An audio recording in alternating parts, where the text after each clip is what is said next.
Previous వీడియోలో part 5 వీడియోలో back part stitching అయితే చూసాం కదా. ఈ వీడియోలో వచ్చేసి హ్యాండ్స్ స్టిచ్చింగ్ అయితే చూద్దాము. ఇది వచ్చేసి పార్ట్ 6 అన్నమాట. చూడండి, ప్యాచెస్ అయితే పడతాయి కదా లైనింగ్ కు. మనకి ఎంత ప్యాచ్ పడుతుందో అంత క్లాత్ అయితే తీసేసుకోండి. ఒక దాని మీద ఒకటి పెట్టేసి మనం ముందుగానే ఏది రైట్ ఏది రాంగ్ అనేది మార్క్ వేసుకోవాలి. అలా గుర్తు పెట్టేసుకొని ఒక 1/2 ఇంచ్ గానీ ఖర్చు అయితే తీసేసుకోండి. ఎందుకంటే మనం ఎన్నిసార్లు ఉతికినా పిగిలిపోకుండా ఉండడానికి అన్నమాట.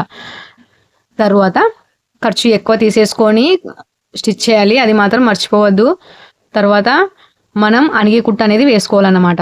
ప్యాచ్ వైపు ఖర్చుని మొత్తాన్ని తోసేసి టాప్ స్టిచ్ అనేది వేసుకోవాలి. చూడండి, వీడియోలో చూపిస్తున్నట్టు టాప్ స్టిచ్ వేసేసేయండి. ఎగస్ట్రా క్లాత్ మొత్తాన్ని కట్ చేసేసేయండి. 2 హ్యాండ్స్ కూడా అలాగే స్టిచ్ చేసుకోవాలి. మనకు ఒక సైడు మనం కరెక్ట్ షేప్ తీసింది ఉంటుంది కదా, ఆ షేపు ఆధారంగా అలా ఫోల్డ్ చేసేసుకొని మిగిలిన క్లాత్ మొత్తాన్ని కట్ చేసేసేయండి. సింపుల్గా అయిపోతుంది హ్యాండ్ ప్యాచెస్ అయితే కటింగ్. తర్వాత మనం మెయిన్ క్లాత్కు అటాచ్ చేయాల్సి ఉంటుందన్నమాట. ఇప్పుడు మెయిన్ బ్లౌజ్ వచ్చేసి రైట్ సైడ్ వైపు ఉండాలి. లైనింగ్ వచ్చేసి ఆపోజిట్లో ఉండాలన్నమాట. రైట్ ఆపోజిట్లో ఉండాలి. మనం ప్యాచ్ వేసాం కదా, ఆ ఖర్చు కూడా మనం ఇటు సైడ్ ఫోల్డ్ చేసే లోపు అది లోపలికి వెళ్ళేలాగా అలా పెట్టేసుకోండి. తర్వాత మనం కటింగ్లో మార్క్ అయితే వేసాం కదా ఖర్చు కోసం అని, ఆ మార్కు ప్రకారంగా నీట్గా లైన్గా ఒకే లెవెల్లోనే స్టిచ్ అయితే వేసేసుకోండి.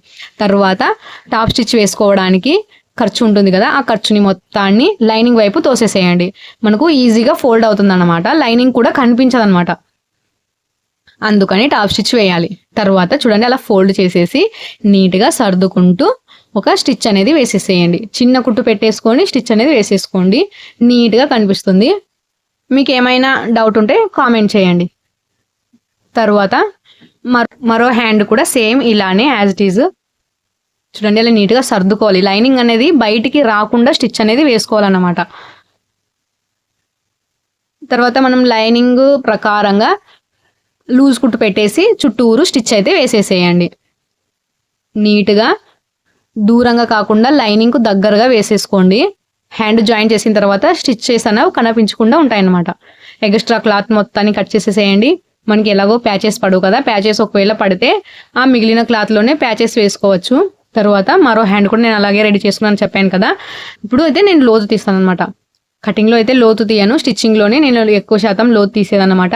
కట్స్ అనేవి ఈజీ అలా లెవెల్గా పెట్టేసుకోండి. అలా కొంచెం లోతు అయితే తీసేసేయండి. ఫ్రంట్ అంటే ఎఫ్ అంటే ఫ్రంట్ అనమాట, అది గుర్తుండడానికి మనం జాయిన్ చేసుకునేటప్పుడు కన్ఫ్యూజన్ కాకుండా అలా ఎఫ్ అయితే రాసేసుకోండి.